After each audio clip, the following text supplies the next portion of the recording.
Through Cummeragunja, the river Dungala flows, making its own sounds, growing and bending to its own force. For thousands of years, the land was rich. Tall kangaroo grasses lined the bank, providing seeds for bread. The river was clear, flooding when the seasons granted, full of turtles and fish. Looking around and observing closely, the diverse textures of this land steal our attention. The river glistens while the tadpoles play. The reeds dance with the current. The muddy banks absorb the river. The roots expose the erosion along the banks. Members of the community shared with us stories of this land, the river and the animals that have supported this community for thousands of years. They shared with us the importance of learning to care and manage country. 30 metres back from the river and beside the medical service and community town hall, a pavilion is being erected. The stories shared by the community have been imprinted into the concrete benches that line the base of the structure. These benches provide a place to gather, to listen and share. These symbols connect to the unique history and experience of the Cummeragunja community and create a sense of place and identity. Each of these impressions open up an opportunity for a unique teaching experience, sparking a story or asking a question.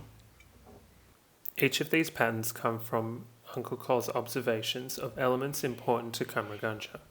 The river, a primary source for everything that resides in its catchment. The weatherboards, found on what is used to be the school for the area and many of its neighbouring houses. The fish scales, which speak to the fish of the Murray River, an important traditional food source. The eroding soil, which forms the riverbank and carries and dictates the river's size.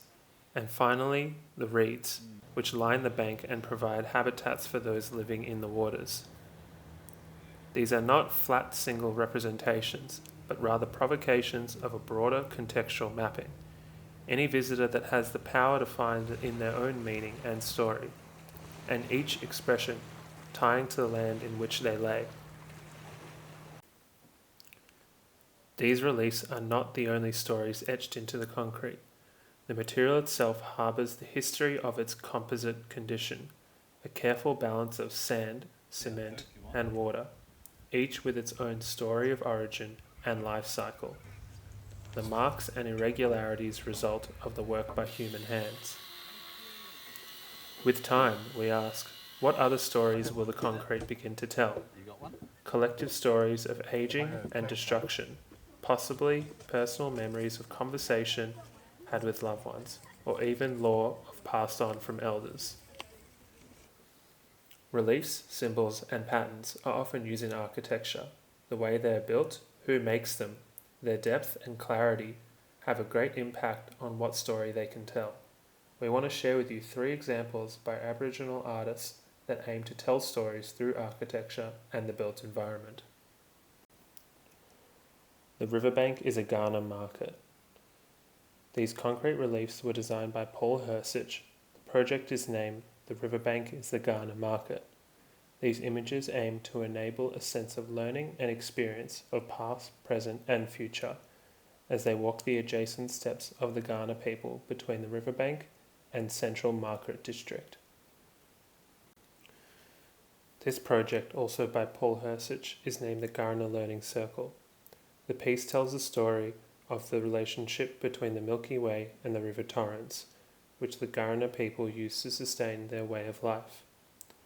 The shade structure design replicates water and driftwood in the river, inviting a new space for learning and storytelling in the area.